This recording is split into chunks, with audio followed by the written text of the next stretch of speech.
Good afternoon, everybody, and welcome to our second Women in Business Wednesdays with Women. We are super excited for today's speaker and today's topic. I want to give a quick shout out to everybody on the committee that helped put this together. That includes Helen Pearson of Medic Ambulance, Jana Modena from Assemblymember Tim Grayson's office, Tina Fowler from the Chamber, myself from the Chamber, Jean Kilkenny Turk, Vallejo Insurance Associates, Josette Lacey, Supervisor Aaron Hannigan's office, District 1, Gina Snyder, Consultant, Annette Taylor, City of Vallejo Economic Development, and Andrea Garcia of Toro University. So thank you guys so much to our committee. Everybody put in so much time and energy to this. Our first one last week was amazing. I know this one's going to be great as well. Just a reminder that we are doing this to help promote National Women's Small Business Month. And today's topic, imposter syndrome, is something I know we might not know what it is off the bat, but we can all certainly relate to it. It gives me great pleasure to introduce our moderator today, Miss Josette Lacey, the 2020 Seroptimus International of Vallejo President. Thank you, Josette. Take it away. Thank you, Shauna. That was a great introduction there. And welcome everyone to the second Women in Business Week. I want to thank Tina and the Chamber for getting this together. I attended last week, and it was a wonderful afternoon spent, and we learned a lot of information. So we're going to do it again today. When Tina first mentioned the imposter syndrome, I had no idea what that was, and I had to Google it. And it is a very interesting topic, and today you're going to find out what it is and what you can do to get over it. When we were meeting with Dr. Patel prior to you all joining us, she's also going to touch on managing anxiety and then touch a little bit on social media because it's so big in our environment today. And I don't know about you, but I'm on these Zoom calls, virtual calls, not only Zoom, but pretty much all day long, and I will be sitting here till 8 o'clock. So learning how to manage that is going to be helpful, and I hope that you enjoy it. So I want to introduce Dr. Patel. She's the Director of Clinical Care, Mental Health, and Addiction Care Services. She is a wealth of information. She comes to us from Sutter Health, and we're honored to have you here. And if you want to go ahead and get started and teach us more on imposter syndrome. Wonderful. Thank you so much, Josette, for the lovely introduction. And it's so nice to be a part of today's event. I want to be mindful to sort of categorize a couple of things before we start, and that is you're going to see me use specific words very carefully as I present on imposter syndrome, and then going into talking about just how to manage our emotional well-being. And I think it has a lot, I think it's going to be very important that I highlight this to start, just because of the fact that you know, imposter syndrome has a lot to do with how we perceive things and how we, you know, interpret the things around us and what we think about it, as opposed to feelings. And you're going to notice that when I speak, I'm going to use a lot of terminology where I'm going to separate what I think is a thought or how we might perceive something versus how we feel about something. And hopefully at the end of this, you'll understand why I'm making that separation and distinction. So with that being said, what exactly is imposter syndrome? Well, it is one's belief that they are a fraud or considered to be a fraud in something that they might be known as an area of their expertise. So for example, myself, I'm a licensed clinical psychologist, and you know, sometimes I might have imposter syndrome, let's say talking about imposter syndrome. And how do I then take that perception of me thinking that I'm a fraud, speaking about something like imposter syndrome here today in a public setting, and the impact that it has on my perception of myself. It could mean that somebody may not think that they're smart enough as it relates to something that they are supposed to know, as well as maybe just general intellectual knowledge that they should have. It might have something to do with feeling terrified of making a mistake, or feeling worrisome of perhaps being called out of not necessarily knowing something. I think something else to think about is a belief that maybe your successes that you've had in your life are not actually legit, and that maybe, again, you somehow we're granted it, not necessarily because of knowing the factual information. And then using negative self-talk, that, voice in our head sometimes, that sort of downplays when you've had something successful happen in your life. Now, imposter syndrome has to do with other things as well, but because I know today's topic and the audience that we are speaking to has to do with women in business, I wanted to stay focused on how it might impact our career or perception of our careers, our jobs, something that's very important in terms of our identity. One thing I want to highlight is imposter syndrome is not an actual psychological condition. It is not in what I use as sort of my medical guide to diagnose individuals with disorders, which is the Diagnostic and Statistical Manual. It is not in that. So it is not a psychological condition. And as you heard me speak about it, it has a lot to do with just basically how we perceive things as it relates specifically to our lives. And in this case, as I'm presenting today, specifically to our career. So why is it important for us to talk about it? Well, I think to start, it has a lot to do with, we do spend a lot of time focusing on attributes of ourselves and how that maybe makes up our identity and what we think of as valuable things about ourselves, as well as what others might perceive as valuable things about ourselves or what others might perceive to be as attributes of who we are as human beings, sort of our makeup, right? Is there a history for it, or is there things that maybe have led to it? I'd want to say yes.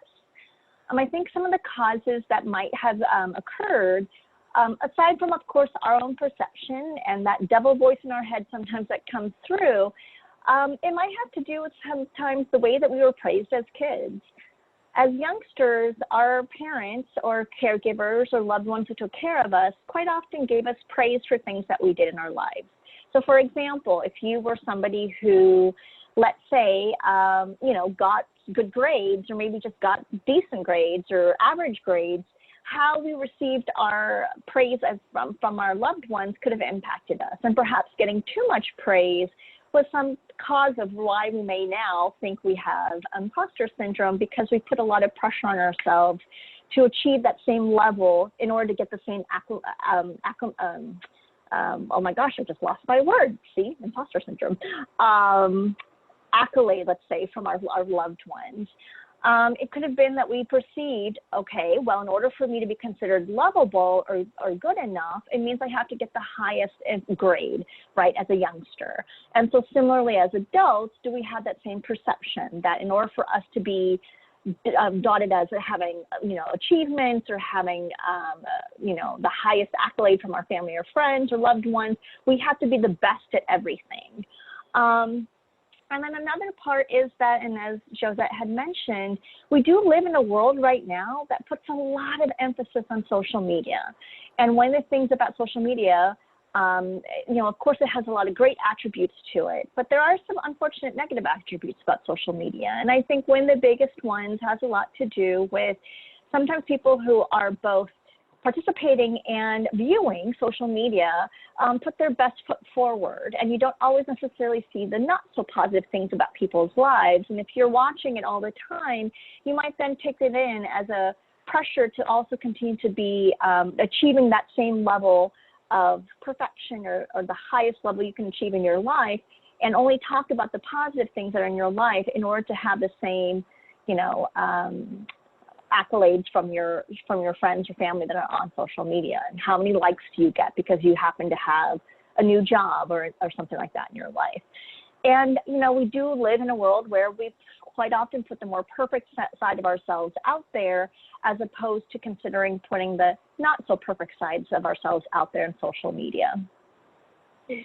I think imposter syndrome has some other effects to ourselves, right? Not just, of course, accepting that you may not know everything about the area of expertise that you're trying to put yourself as an expert of, but it also could create things like procrastinations or feeling panic or having anxiety when it comes to things that are happening in your professional life.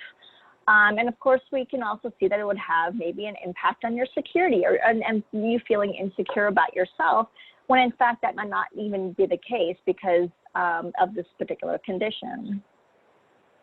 But I think one of the things, and as I mentioned earlier, the thoughts and how we perceive things that are happening around our lives that I think can play a huge role has to do with a couple of what I know as automatic negative thoughts. So these are sort of like ways that we might perceive things in our lives, and they might not be the healthiest way to perceive things, and therefore impact the way that we essentially take in some great things that happen to ourselves.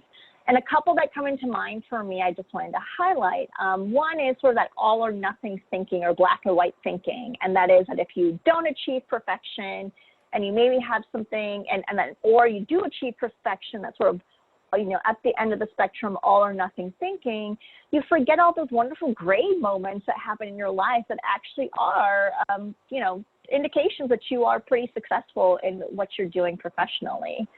Another thing is sometimes I might end up thinking others are thinking we are a fraud.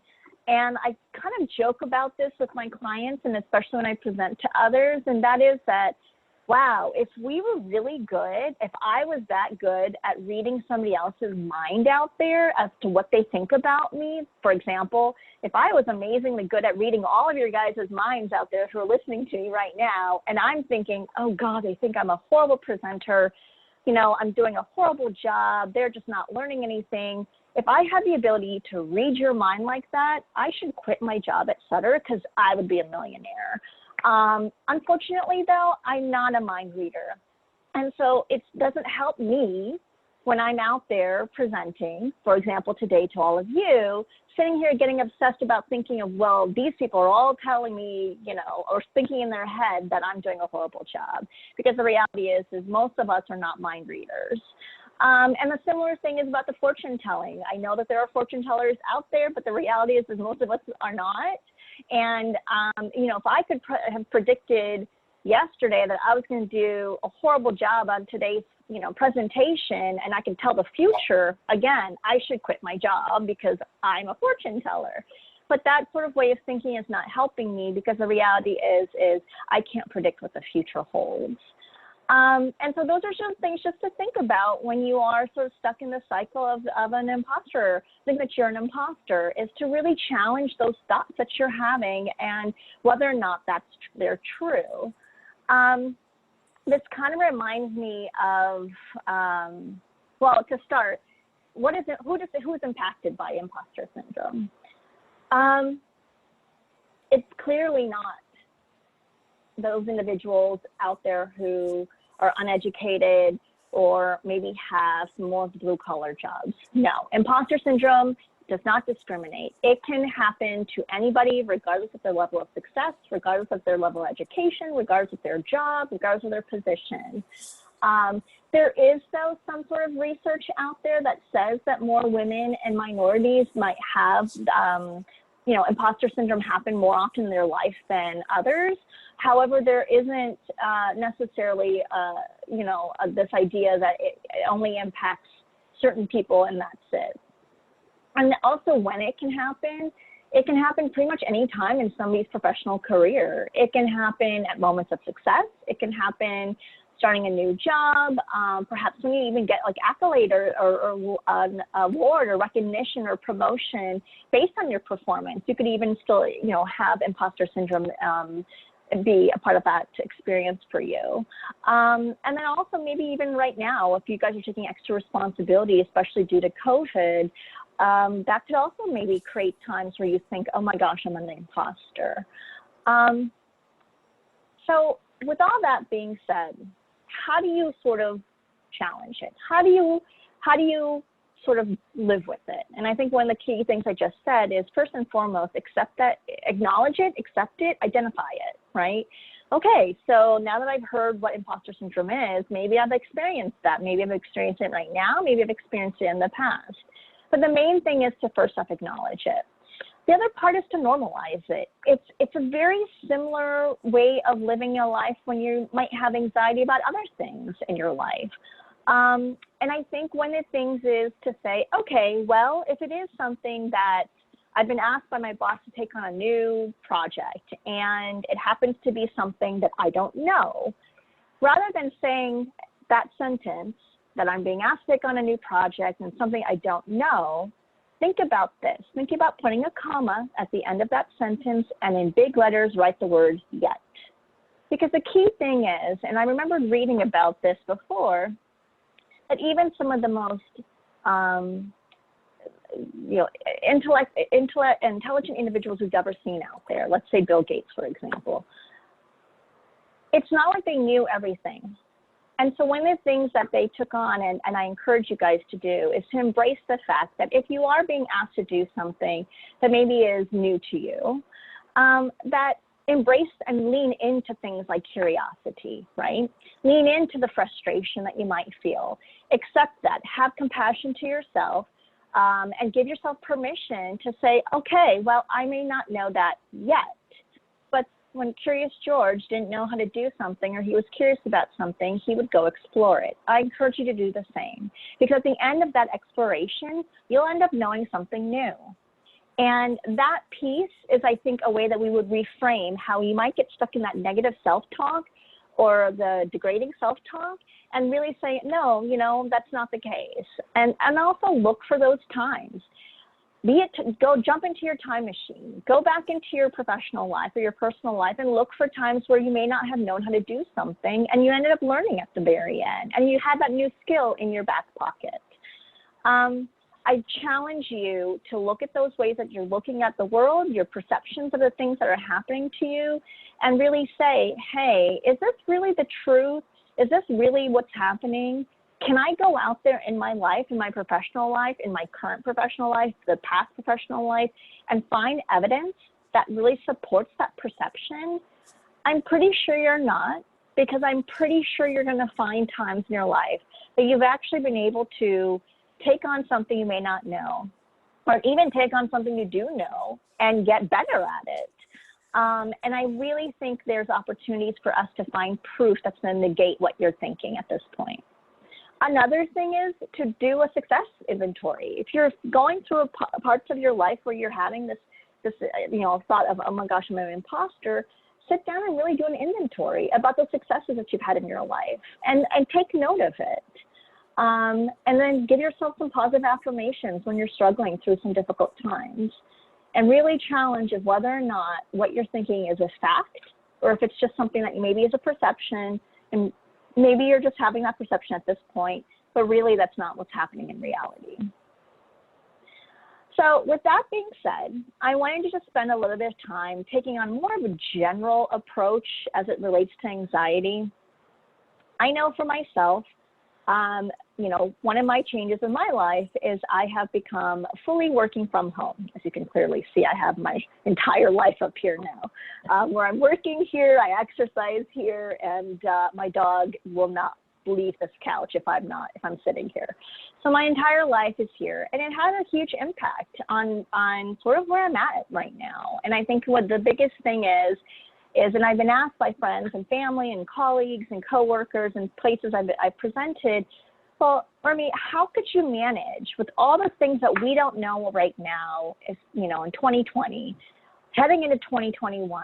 I know some of the largest companies out there have started to send out emails saying that, well, we're going to continue to work from home till possibly 2021, and even, either a couple of months into it, throughout it, 6 months into it, who knows? But there's a lot of still unknowns. So as funny as this sounds, I kind of like putting a little spin on it. And, you can always use your phones to do it. I say, well, you know what? Make a date with worry.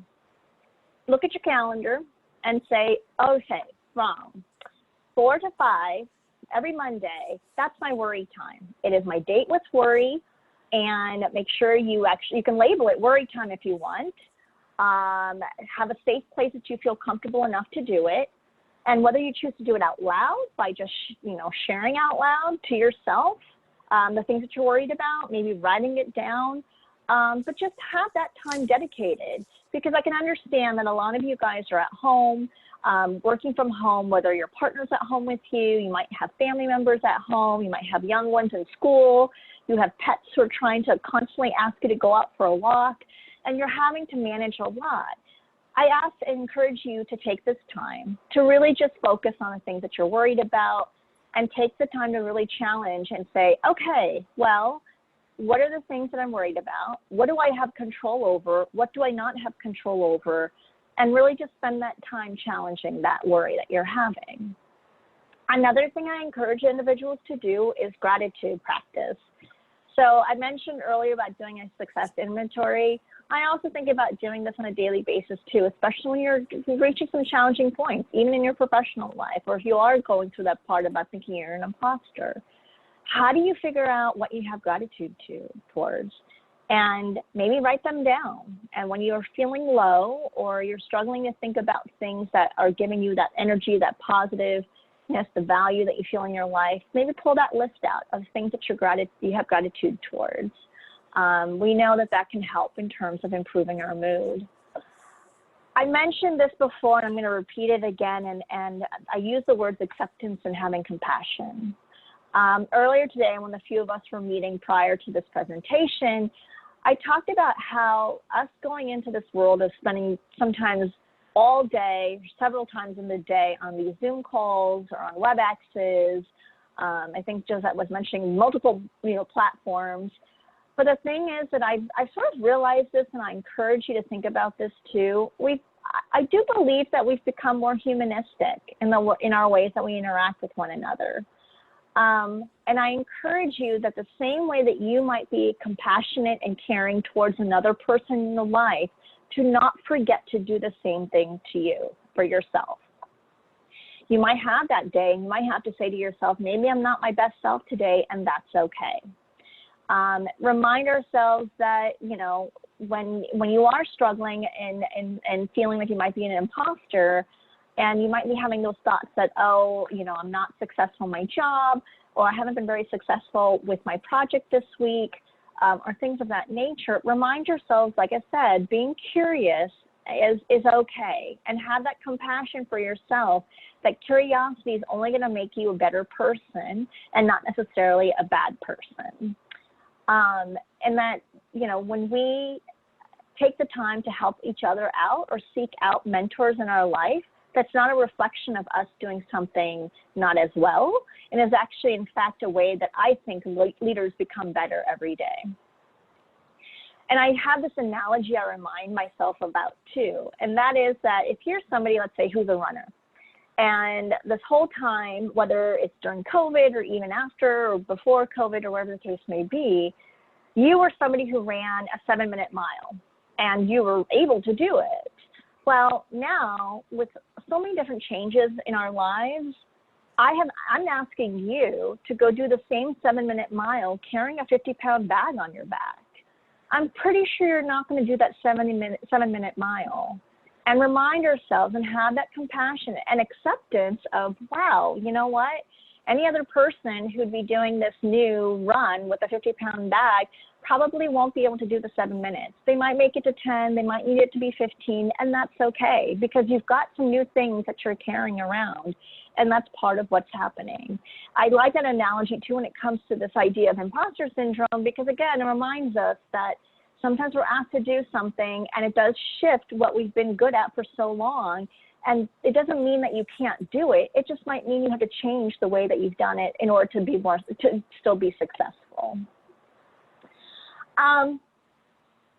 The last thing I kind of want to talk about before I transition over to my colleague here who has joined us is a reminder of this.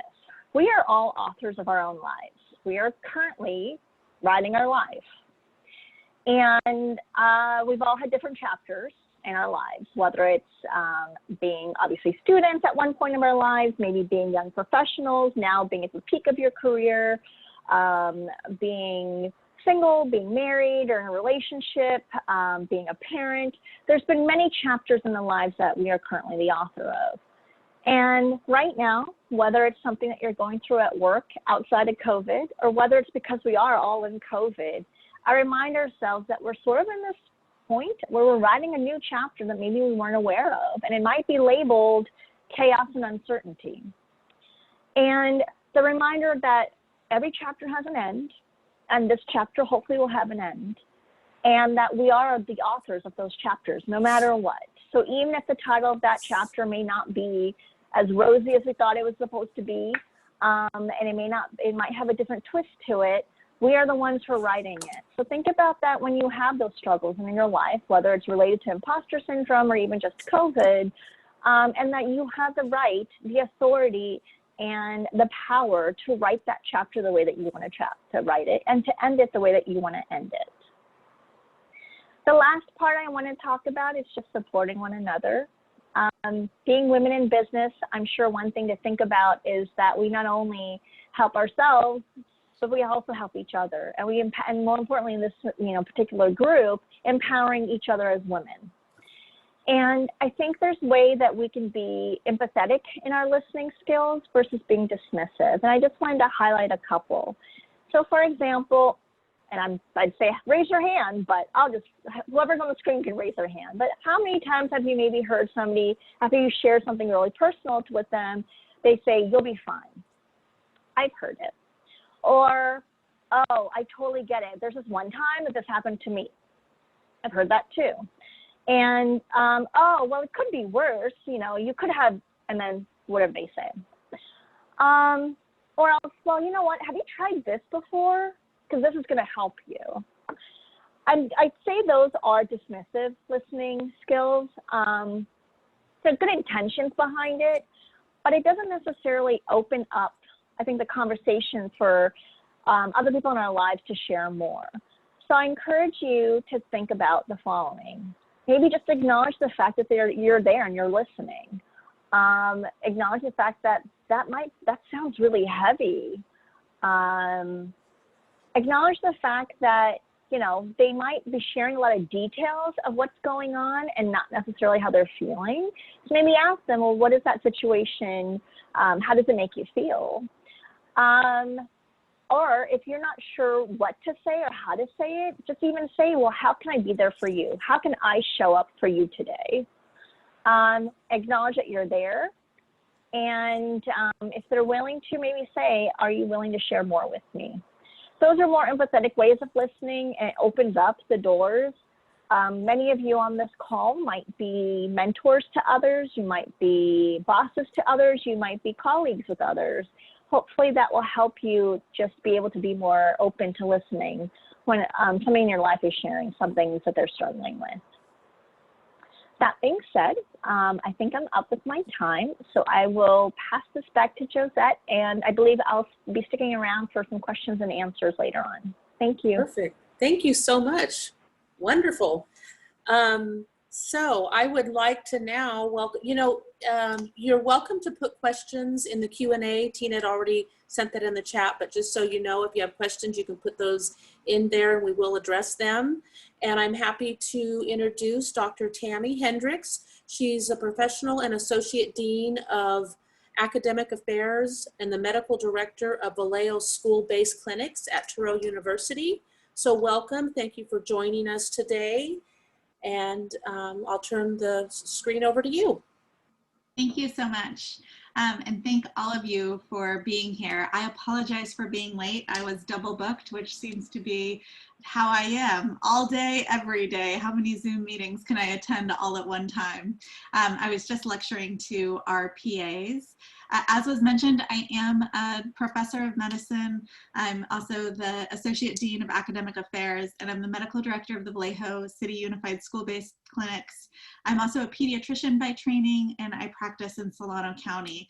I say all of that partly for myself because I have all of these titles, and I would think somebody who has so many titles never struggles with imposter syndrome, but imposter syndrome is something that I have struggled with my entire career, through my training, through everything. Even with each promotion I get, there's that thought and fear of I'm not good enough or I'm not worthy enough. So I'm really happy to be here, especially happy to be speaking to a group of women where maybe we can relate and connect with some of these ideas and things, pressures that we put on ourselves and pressures that we put on each other. I'm so sorry to have missed the first part of this talk because I think my biggest fear is that I'm going to say something that maybe has already been said. So if that's the case, please feel free to interrupt me and say, we've already reviewed this, don't talk about this again. I want to try to bring imposter syndrome kind of to a level where maybe if you haven't thought about, oh, is that something that I struggle with or not? Maybe you could recognize, oh yeah, that is something that I struggle with. So I'm going to read through just a few scenarios that tend to lead themselves to imposter syndrome. In my preparation for this discussion, I will say as I read through these, I related to every single one of them, which I think just screams to how much imposter syndrome has impacted my life. We know, based on all of the studies and the research done, that imposter syndrome does tend to impact women more than it impacts men.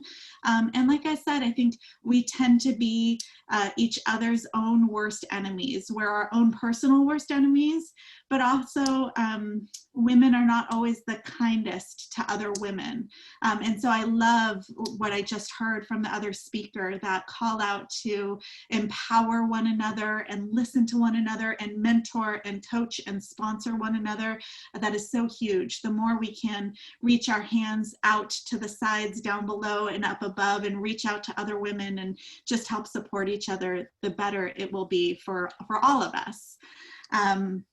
So I'm going to read through some of these situations that kind of lead themselves to imposter syndrome type thinking. So as you know, just from coming to this presentation, many high achievers share this dirty little secret that deep down they feel like complete frauds. Their accomplishments are more the result of serendipitous luck as opposed to hard work and actual skills. So this phenomenon is known as imposter syndrome, and it really reflects that belief that we're inadequate, incompetent failures, despite evidence that indicates everything else. So there are 5 known kind of persona or personality types that really lead themselves to imposter syndrome. The first is perfectionist. Perfectionism and imposter syndrome go hand in hand. Perfectionists tend to set really high goals for themselves, and when they fail to reach a goal, they experience this major self-doubt and worry about measuring up. So to think about, am I a perfectionist? These are some of the questions that you might ask yourself. Have I ever been accused of being a micromanager? Do I have great difficulty delegating tasks to others? And even when you're able to do so, do you feel frustrated and disappointed in the results? Like it could have been better or would have been better if you did it yourself? When you miss an insanely high mark that you've set for yourself, do you accuse yourself of not being cut out for the job? And then do you ruminate on it? Do you just think about it over and over again for days? Do you feel like your work has to be 100% perfect 100% of the time? And if you're not putting in 100% effort, you're not doing enough. Then if yes to any of those, right, then perfectionist might be one of the areas in which you play into. And like I said, I identify with every single one of these. The next one is the superhero. You know, people who experience this superhero phenomenon, they're convinced that they're phonies amongst real deal colleagues, and they often push themselves harder to measure up. So do you stay later at the office than the rest of your team, even past the point that you've completed that day's necessary work? Do you get stressed out when you're not working and find downtime completely wasteful or even stressful because you feel like you should be doing something? Have you left your hobbies and passions fall by the wayside because you're spending time working? Do you feel like you haven't truly earned your title despite numerous degrees and achievements? So you feel pressed to work harder and longer than those around you to prove your worth? The third one is the natural genius. And so these are people who experience imposter syndrome who've set their internal bar impossibly high. So really similar to perfectionists.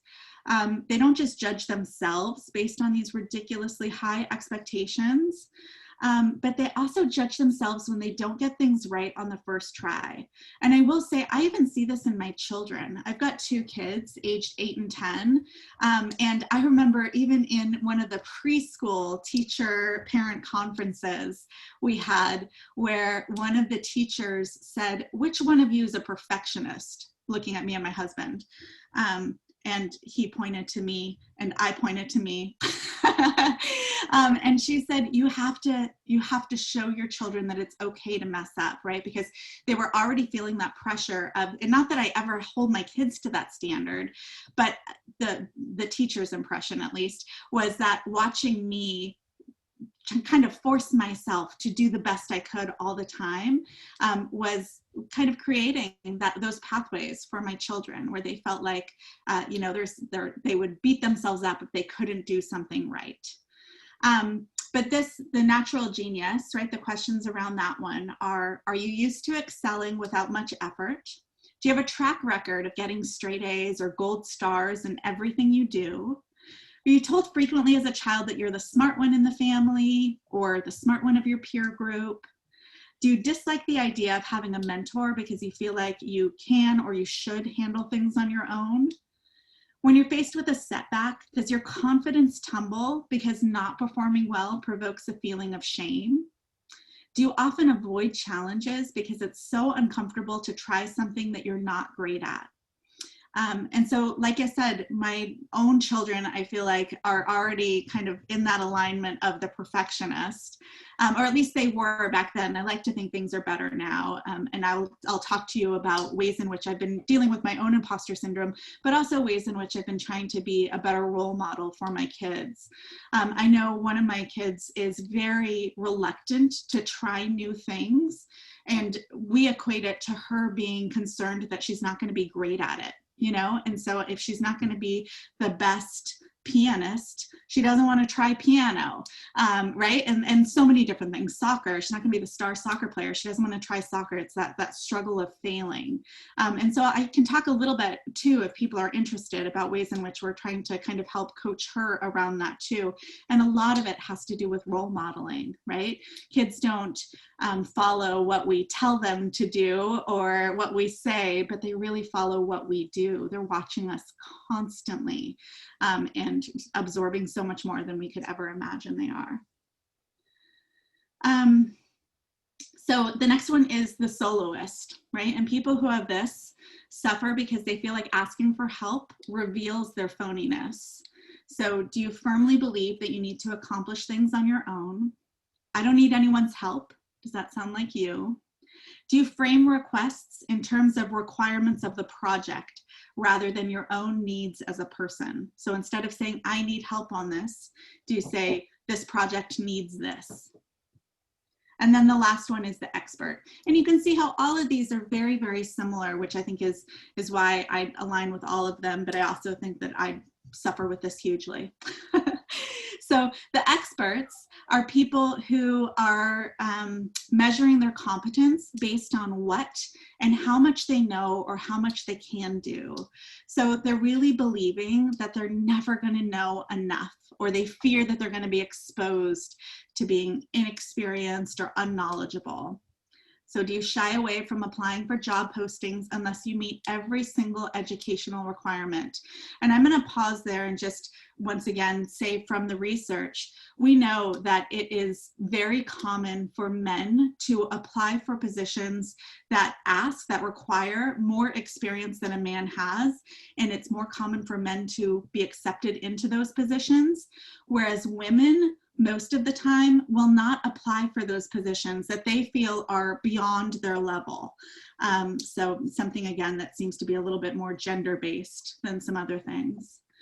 Are you constantly seeking out trainings or certifications because you think you need to improve your skills in order to succeed?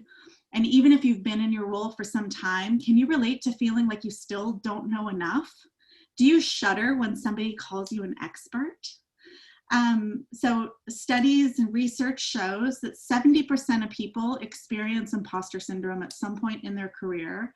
And like I said, this happens more frequently to women than it does to men, although men certainly experience imposter syndrome as well.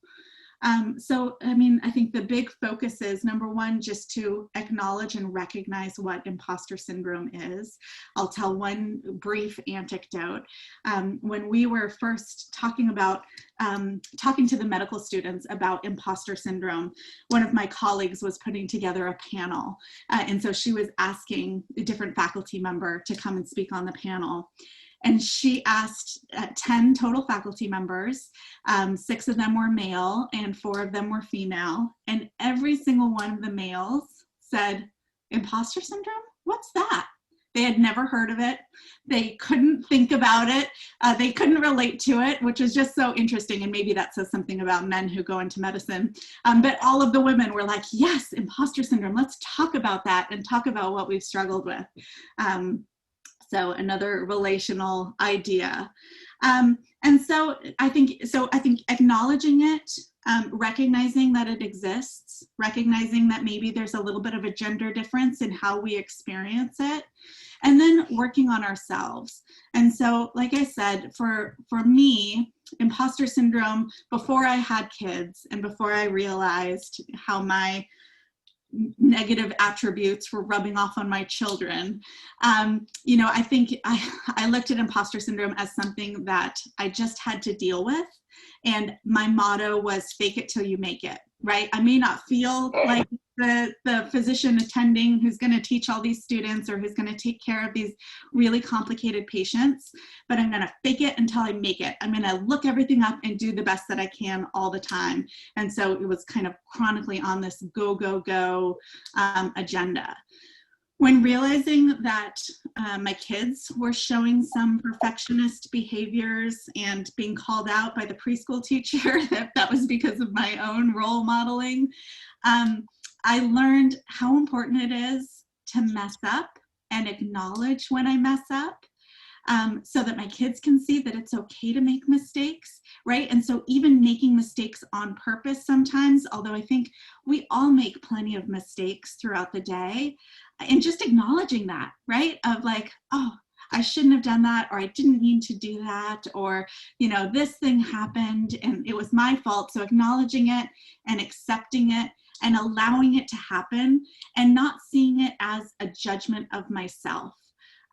So really being fully accepting. Like I said, kids learn so much just from watching us, so much more so than they do from listening to us. And so if you're inauthentic, right? If I was really faking all the time, like, oops, I didn't mean to do that, my kids would see right through that and not be able to learn anything from it. So being really authentic with that. And that ended up not only helping my kids, but helping me too, to realize it's okay to make mistakes. I don't have to be perfect all the time. I'm human.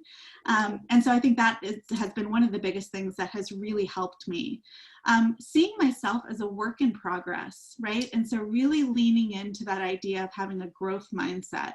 So instead of saying like, oh, I can't do this task or this thing, or I'll never be able to do this, changing it to just that growth mindset phrasing of just adding the word yet on the end, right? So I can't do this yet. So realizing that I have room to grow and I have the ability to grow. I think one of the most powerful things for me is that realization that we are in control of all of the thoughts in our head.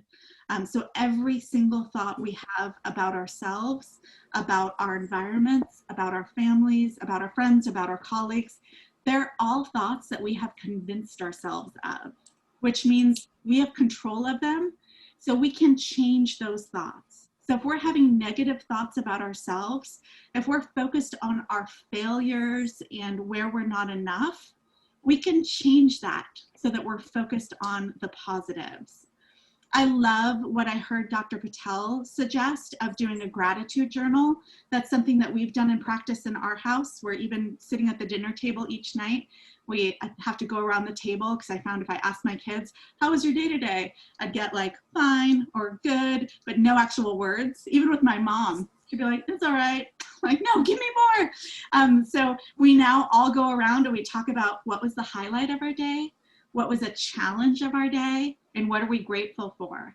And that activity of just being grateful, I find, has changed so much just about me personally. You know, sometimes I'll be lying in bed at night in this COVID madness where everything is just more stressful and more busy than ever before. But I'm lying in bed at night thinking about the things I'm grateful for, right? The small thing. I'm grateful for my kids. I'm grateful for our health. I'm grateful for not having smoke in the air right now, right? There's so many things to be grateful for. So I think that focus is fabulous. Similarly, if we can not only make that list of things that we're grateful for, and maybe, you know, put the list on your phone or your computer, something you can go and revisit again later on, but also to have a list of our accomplishments, of things that we're proud of ourselves for, can be another really positive and strong things that we can go back and revisit. So many times we focus on our failures and the things we didn't do right or where we messed up. And out of 100 things, there may be 5 times where we messed up, and we focus on those. Or let's say there's let's say there's 15 times when we messed up. We're focused so much on those, it feels like, oh, I made all these mistakes today, instead of focusing on those 85 things that went really well, or that we managed appropriately. So keeping lists of things that we've done and revisiting those with ourselves can be really great. Yeah, I think that's the bulk of what I wanted to message, and then I really look forward to having a Q&A and seeing what your questions are and how we can help one another and listen to how everyone else is experiencing this and managing this. Thank you very much. So we do have one question in the chat. What if you feel like you have both imposter syndromes of being the perfectionist and the soloist, and how can we work on these? That one for me? Either one of you. So I am, like I said, I identify a little bit too strongly with each one of those different types. For perfectionists, I think I mentioned a little bit, is part of it was just learning to role model for my kids, and that also role modeled for myself, the being okay with messing up.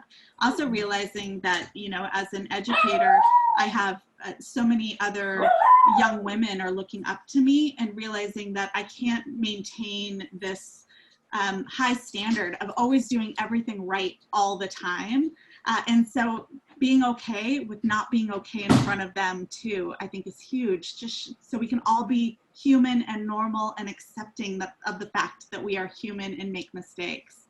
The soloist is something that I have struggled with too. I find it so much easier to do things on my own, and I struggle with asking for help. And so it's something I actually force myself to do, is I force myself to not really delegate as much as include other people and say the words, I need help on this. So not make it task oriented, this needs to be done, but I need help on this, I'm working on this. And I found that when I have done that, as I have learned to do that, my relationships with my colleagues are so much stronger. There's just been so much more support, and I feel so much better than when I just tried to be solo and individual. Dr. Patel, do you want to touch on that? Yeah, thank you. So I agree with everything that was just shared by my colleague, and I think I want to add on a couple of other points, and that is I too very much so identify as a perfectionist. Virgos, by the way, are also very challenged with being perfectionists, and I happen to be a Virgo. But I think the two things that came to mind for me was one, there has to be something about that perception or that thought that when you're holding on to it so truly, and it gives you something. And I think the thing I would say is, well, then challenge yourself, is to really break down and say, well, what about that perception of myself, or that thought that I have to be a perfectionist, what's the value for me, and why am I holding on to it so dearly? And I think if you drill that kind of way of thinking, we call it, it's called like a chain analysis, or it can be called, and various things in therapy. But I think just getting down to what does it mean helps to then challenge, well, why am I so obsessed about getting rent free in my head to that thought? And I think the other piece is to think about, well, if you did, let's say, the gratitude inventory, and or you think about what are your values in your life, hopefully, if you're willing to, now going over to the soloist one, if you're willing to share, let's say, this responsibility, asking other people for help on something or doing something in a way to like help somebody else. For me, for example, a value that I carry is, of course, like being a perfectionist. But another value for me is I truly do love teaching others. And so if I was to, let's say, challenge being a soloist and wanting to just hold on to doing something by myself and say, well, what does it mean to me? And the value I came up with is, well, being a soloist means I have to share with somebody else. Then I could go back to my other list of values and say, but wait a second, I actually love teaching somebody else. So if I'm willing to let go of my control over that perception or that thought, it actually identifies with something else that's a very big value to me, and it sort of gives me that motivation then to share the responsibility with somebody else. And so I think this is, I constantly have to say, challenge what you're thinking, drill down to understanding what's the meaning behind that thought. Why are you holding on to it for dear life? And then also to reframe it so that you can find something else in your life that has meaning to you, and maybe that will encourage you to challenge that thought and behave differently then, given the fact that you've challenged that thought you have. So. Thank you. So Dr. Patel and Dr. Hendriksz, have you, and for our guests that are here today, I wanted to bring up ACEs, and they may not be aware of what that is. It's Adverse Childhood Experiences. Would you find that if somebody scored high on that, they would likely have developed the imposter syndrome? Is there some kind of relationship that you've discovered through your work? So first off, so the ACEs it's Adverse Childhood Events, and it's a screening tool, I think, that is being used more and more, especially in the state of California. I know our Surgeon General is supporting utilization of that with our kids, but I think also just in primary care settings, we see more and more using it to just help individuals really kind of see if they had a traumatic experience or numerous traumas in their childhood that might be impacting who they are today. Putting aside, I think, the screener itself, I do think any trauma, and trauma to me is it's a dear and personal thing to me. And I think one thing I remind others is that, trauma is something that really, again, goes back to perception. Something that might be traumatic to me may not necessarily have been traumatic to somebody else.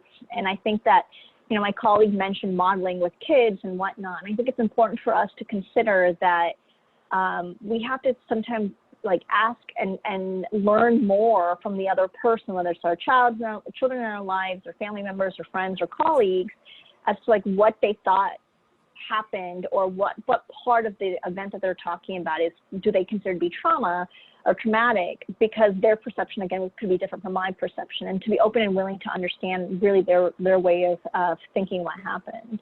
But that being said, I think it does go back to this idea that, yes, things that might have happened in, adverse situations that a person might have gone through as a child, and sort of either the way that others around them modeled to them how to react, and or the way that they might have decided to perceive what happened, and then continue to keep looking for the same evidence that supported that way of thinking, could just continue to build to this place now of having this imposter syndrome.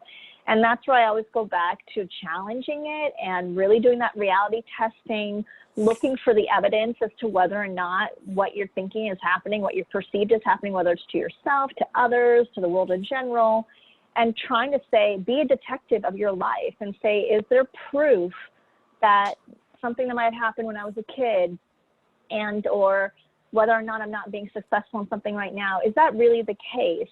I'm pretty sure, and you guys can come find me on LinkedIn if you ever want to tell me I'm wrong, but I'm pretty sure you're going to find out that there isn't enough evidence to support what's happening. I myself use CBT on myself all the time. And I have to remind myself that, I'm 20 years in my profession. I do have doubts sometimes of things that I'm doing. And, if I thought about things that happened in my childhood, it wasn't necessarily traumatic in what some people might term traumatic, but it impacted me in my perception of who I am as a professional now. And I often go back and say, and I talk to that little girl and I say, you know what, guess what? Yeah, back then maybe you weren't successful at it, but today, oh my gosh, you're great at this, this, and this.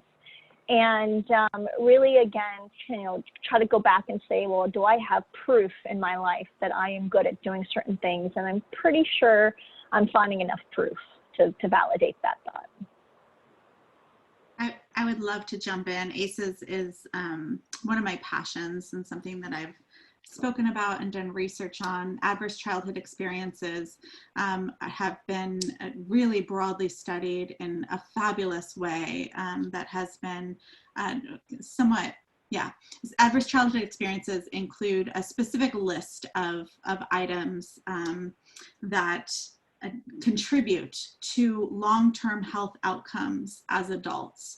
And so the topics of adverse childhood experiences include things like abuse, so physical, emotional, sexual abuse as a child, the separation of parents, having a parent in the criminal justice system, a parent who's in substance use, or a parent who is abusing substances, having yeah, there's a number of different items in the ACEs screening questionnaire. And then what they found is that it's dose related. So the more adverse childhood experiences each individual has experienced as a child impacts their health in these huge ways, to the point of even having early death and a number of chronic health outcomes. And not that the two things are completely related. I think, as Dr. Patel mentioned, we do have some control, and that's really the focus of my passion around ACEs. Is to prevent them would be fantastic, but also what can we do if somebody has experienced a lot of ACEs, and to help prevent those long-term sequelae and outcomes that we see can be correlated so highly with them. So I love the idea of bringing up ACEs around imposter syndrome. We do know there have been a number of studies that have shown, that parents of alcoholics, or I'm sorry, children of alcoholics, or children of parents who have used substance abuse do tend to have higher rates of perfectionism and higher rates of a lot of these things that are also related to imposter syndrome. And so I don't think that there's been a clear study really looking at imposter syndrome specifically with ACEs, but I can definitely see a number of ways in which they tie in together. And then, as Dr. Patel said, ways in which we can overcome them so that they don't tie in together, right? I see that as kind of the emphasis around this talk is, so let's recognize and acknowledge that imposter syndrome exists, and let's let people know about it so there's awareness of it. And then let's figure out what we can do to fight against it, to not have these feelings of self-doubt weigh us down, but instead be able to really focus on our positive contributions and the things that we do really well. Thank you. We have another question. We've addressed some of it, but there's an additional part. So, do you have any suggestions for how to support those with imposter syndrome when you recognize it in others, or perhaps in your manager?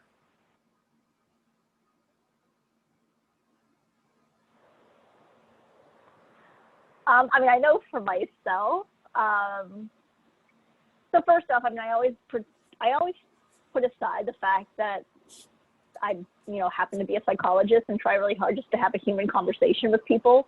And I think that's probably one of the things I would say that I'd encourage us all to do. So similarly with what you've heard today, I would say, why not you be the same person to somebody else, have that same compassion to somebody else, and perhaps help them, even maybe encourage saying the words, like, have you ever thought about, like, maybe this is it, maybe it's imposter syndrome, and give them that label, because sometimes it's hard for people to come up with it by themselves. And then work with them, I think, to help maybe adjust their expectations, right? A lot of that has to do with unpacking, like I said this whole time, like, what are you thinking? What's your perception of what's happening? and how much of it is true, how much is not true, and how much then do you have to, you know, adjust your expectations based on doing that sort of analysis of what's going on. I know for myself, you know, one of the things that I didn't even think I was going to share this, but I guess I will. One of my dear friends just today had a conversation with me about, and I happened to mention to him that I was doing this presentation about something that he's been struggling with. And, you know, I sort of did the same thing, which I said, well, you're telling me that this is the feedback you got from your teacher about something that you're trying to learn, a new skill. But that's one person out of, let's say, 20 people in your life that you've been interacting with he's trying to become a pilot, that you're trying to do. And has anybody else said that? And he took a step back and thought about it. And he was like, well, no, I've never had anybody else except for one person tell me that. And I was like, well, what things has happened? Like, what are the things that people have said to you about, you know, the skill or the things that you're trying to learn here to do? And he was able to rattle off those things for me. And I was like, yeah, I got so fixated on one negative thing, one negative feedback I received, that I forgot all those things that have been great and that he's been successful at as he's continuing his training process. And so, you know, sometimes we have to have, especially if somebody gets so stuck in that tape that's in their head that keeps rewinding and playing again and rewinding and playing again, sometimes we have to have our friends in our lives hit the pause or the stop button and tell us, hey, yeah, let's rewind it, but what if you tried to do a different kind of recording this time, right? And I oftentimes even encourage people to take their phone. Our lives are literally on this device, and record, like literally do a recording where you are giving yourself that positive affirmation or that retape. And if you struggle and you're stuck in that head, you can't get out of it, listen to your own voice. Something else I encourage people to do is say, okay, let's say you are given a new promotion or a new job or whatever, write yourself a letter, a year, like you're going to open a year from now of, you know, where you are at that moment when you received this new job or this new project. And I'm pretty sure a year from then, you're going to read that letter and think, well, that's not what happened, right? You actually ended up being successful, or you end up, you know, having some challenges that you're able to overcome. There are simple tools I think people can use. And I'm a psychologist, so I use my own tools on myself. So I encourage anybody else to use those kinds of tools, because the reality is that we can be our own advocates. And if we can't be our own advocates, I'm pretty sure we can support one another being each other's advocates. Tami? Yeah, I find that, I apologize. I was putting links and just sending it to the panelists. So I just sent all the links to the attendees too. But I noticed a couple of questions around ACEs and where to get the questionnaires and things like that. So hopefully you guys can all see that in chat. In terms of the question of how do we maybe approach others who may be struggling with imposter syndrome, I have found, I mean, depending on who it is, I have found that when I have brought it up to other people, oftentimes there's a sense of relief, right? Where I say, it sounds like you might be dealing with imposter syndrome, and maybe they haven't heard of it, or maybe they're like, yes, actually that's what's going on, right? And then I can talk about, I struggle with that too. And these are some of the things that I've done to help just, you know, recognize, focus on my strengths instead of constantly worrying that I'm not enough. And so I think that could be really helpful. If it's your manager, I would say it depends on the relationship that you have with your manager, right? And so if you have a really supportive, positive relationship with your manager, and I'd say almost with everybody, right? Saying, I think you might be struggling with imposter syndrome could come across as supportive and helpful, or it could come across as you're accusing them of something, you know? And so I think that's where, and this goes with almost all mental health issues, right? Just normalizing these struggles that we have and acknowledging that they exist, and seeing them as something that we can talk about openly, it can be so helpful. But yeah, that's kind of how I would approach that, right? Depending on the person. I do talk about imposter syndrome a lot with our students because a lot of them are facing it. One of my favorite recent examples is I had a student who was applying for a really competitive surgical fellowship. And she is a woman, and there aren't a lot of women who go into this particular surgery fellowship. And the department chair called me as a reference. And I was talking, and this student is amazing. And he was asking, you know, what are her weaknesses? And I said, honestly, her only weakness is that I think she struggles with imposter syndrome. I don't think she realizes all of her strengths and how great she is. I think she's often questioning, you know, her accomplishments. And he said, what's imposter syndrome? Tell me more about that. And so we talked about it, and he said, I think my daughter has that. So it's a really great kind of recognizing and hopefully awareness. Hopefully his daughter is getting some help and support now too. But yeah, so I think it can be really supportive if done in the right way, in the most supportive ways. I'd like to just add something just because it ties into what we talked about last week in our webinar when Lacette, our county superintendent, she was talking a little bit about making sure we have both mentors and sponsors. And I think when I think about, you know, the people that we need to support, when you look at how do you get support, I think having a label for something that we've all experienced, for me at least, when I was learning about imposter syndrome, was like, oh, okay. So it made me feel like, okay, I could have that discussion with whoever it was that I needed to. But looking for who my sponsors are, and I look at who puts my name out there, and then I talk to those people. Do you really think I can do that? You know, why do you think I can do that? And honestly, getting that honest feedback from those sponsors, as well as your mentors, but those sponsors that are really looking for you, has really helped me overcome some of my issues with that feeling of, am I enough? Am I doing enough? Am I doing enough for in my job as whichever it is, mom, or my job in my career, or as a wife?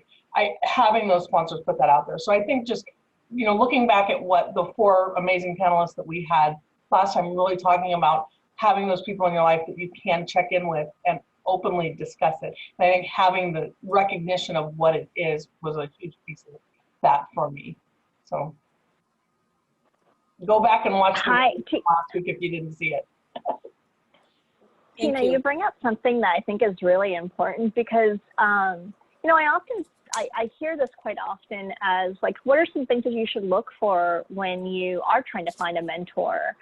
And I think one of the things, and you know, I've had the privilege of being able to speak back at my undergrad to the psychology students who are trying to figure out what their career choices are. And I've been able to do that for the last couple of years. And, you know, one of the things I mentioned to them is this idea that, you know, mentors don't necessarily, like they're not the ones who are out there seeking the mentees. The mentees are really the ones who are, you know, trying to figure out like who their mentor should be. And we quite often might find ourselves identifying mentors who we think are going to just help us in an area that we're sort of good at, or we think we're good at, and continue to help us develop in that. I always encourage people to go find people who might not be in that same category, so that those are the individuals who are really challenging us to think outside of our comfort zone. And I think that is, and I'm reading some of the questions as to what's behind it. I think with imposter syndrome, you know, a lot of it has also to do with the fact that we in general aren't, human races aren't people who want to go out and be outside of their comfort zone, right? We like to stay in what we think are our attributes or are things that we know we're good at. And sometimes it is a challenge because it does feed into that idea of, oh, maybe I'm not good enough if I try something that's challenging. And so that's where I say, you know, because one of the tips we're telling you to do is to have that circle of people, those mentors, those support groups that we want to have in our lives. I know for myself, I have people in my life that sometimes share things that I don't want to hear, but it helps me because, one, it's either they're helping me not have that tape in my head and then making me think, oh gosh, I need to change this tape in my head. And then on top of that, they're also just giving me opportunities to continue to grow. And I think Tami mentioned that earlier, where, you know, the beauty of imposter, you know, she thought about like reframing it. The beauty of imposter syndrome is it actually gives us an opportunity to be a better version of ourselves. If we really thought about acknowledging it and normalizing it and saying, okay, then I'm going to have to figure out how to embrace times where I'm not a perfectionist. I'm going to have to figure out how do I embrace times that, you know, I didn't do this all by myself and I actually relied on other people's talents or knowledge or intelligence to be able to do something, and look how far it got us. And more importantly, I now learned something new because I allowed somebody else to help me. And just taking those opportunities as much as they present themselves to, challenge those ways that we, again, think. And I keep going back to that because, and I'll talk about something I guess I didn't talk about in my presentation, which is that you might have noticed me say think a lot or use that terminology versus saying things like I feel. Because I think we in general aren't very good at recognizing those differences, so that one, we could have a thought that may not necessarily align with what we're feeling. And sometimes we need to really get better at knowing those differences so that we can, one, identify what those thoughts are, two, identify what those feelings are, and three, acknowledge the fact that you could feel a certain way and it may not be the happy feelings that we think we should have, and it may not be positive feelings, but we have them, and it's okay for us to have them, and we have those thoughts. We got to maybe try to challenge those thoughts, because the way that we think and perceive what's happening ultimately is how we then choose to behave. It's not those feelings that we have. And hopefully if you want to get that support and that work to be able to achieve a life where you're able to recognize those feelings and those thoughts and challenge those thoughts, and you can't do it by yourself, then you do feel comfortable enough to go seek out professional help from, a therapist, so that you can work that out, and see if there's opportunities at all to really have a different way of sort of, viewing the world and still embracing the way that we feel, because our feelings are very true and should get recognized and accepted in our lives. Thank you. We have another question. Would being overly judgmental or feeling you're not accepted tie into imposter syndrome? 100% yes. Especially, and I think judgmental can go two ways, right? Externally or internally. I know, so if you're being internally, you're judging yourself. Yes, that is imposter syndrome for sure. And I often find that the times when I am finding myself being more judgmental of others are the times when I am not feeling good about myself, right? And so oftentimes there's that like internal check that I do with myself. If I'm finding myself, I don't know, thinking things about others or really judging others harshly, I have to acknowledge and recognize that that's happening in my head and stop and think about what's going on with me right now, that I feel like I can't give this person, the space and the compassion and the humanity that they deserve. And oftentimes it's because I'm not giving myself that space, that compassion, and that humanity that I deserve. And so, leaning more forward into that for sure. Thank you. I think just one part I wanted to add on is that, I would challenge that statement to say, I don't know if you're feeling you're not accepted. I think that's more of a perception of it. And I wanted to ask you to drill down more to figure out what you're feeling, and then to go back to that thought of, maybe thinking you're not accepted, and again, go look for the evidence to prove that wrong, because I'm pretty sure it's probably not a correct statement, and that there's probably many things in your life that are in fact ways that you are accepted, whether it's by yourself or others that are important to you. Thank you. Tina, was there one other question in the Q&A? No, that was it. Okay, I think we've answered all the questions. So I liked when Tina brought up last week's discussion, women in business doing it their way. A lot of our speakers, they shared a lot, and there was actually some tears on the screen, and I thought, how am I going to follow that with this topic, which I really didn't know too much about. So I started reading about it, and that's kind of what led me. Something else that I've been very interested in is ACEs, and I know it's not, that question was from me, but I'm going to share because I think it'll be helpful to the group. But I am a person that scored 10 on ACEs. That's the highest score, and it means that I had a very traumatic childhood. So when I started learning about imposter syndrome, I remember the day that I diagnosed myself with it.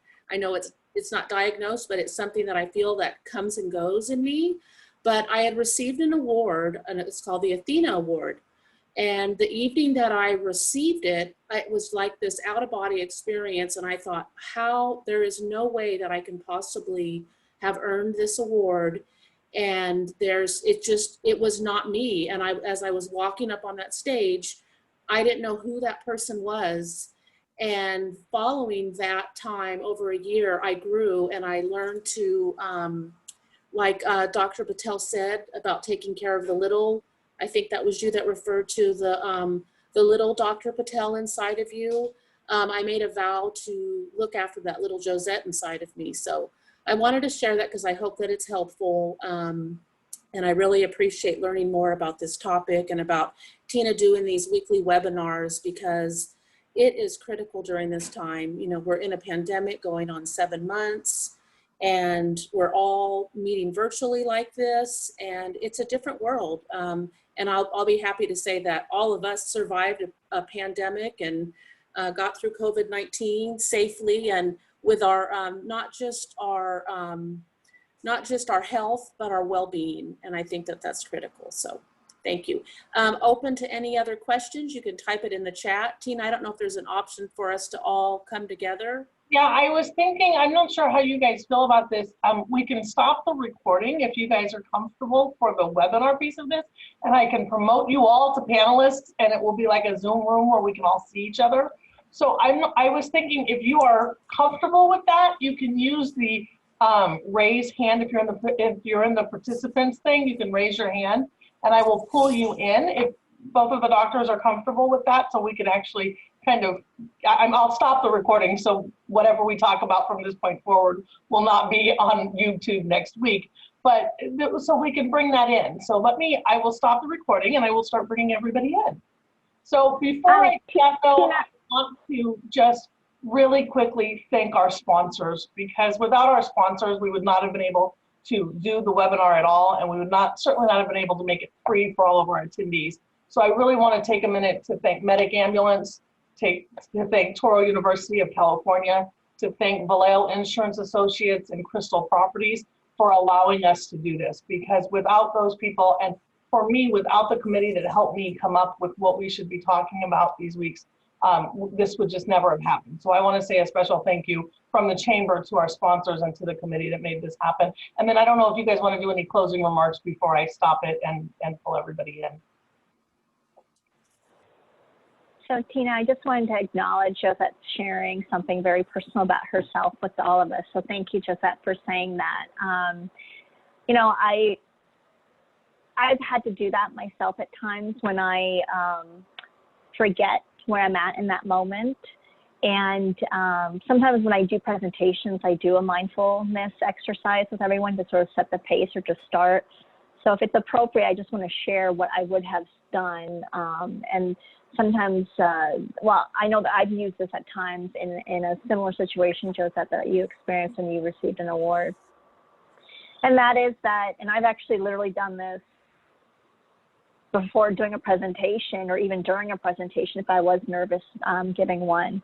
And that is that I, you know, would be wherever I was, whether I was standing or sitting, and I would take my shoes off and I would actually plant my feet firmly on the ground that I'm standing on or sitting at, and really kind of feel the pressures of both the floor as well as, you know, what kind of texture it was, if it was carpet or hardwood floor, et cetera, but really kind of get that feeling of I'm in that moment, and to remind myself that I was in that moment, and acknowledge those things about myself that might be doubts, but also the fact, and lean into if I was nervous,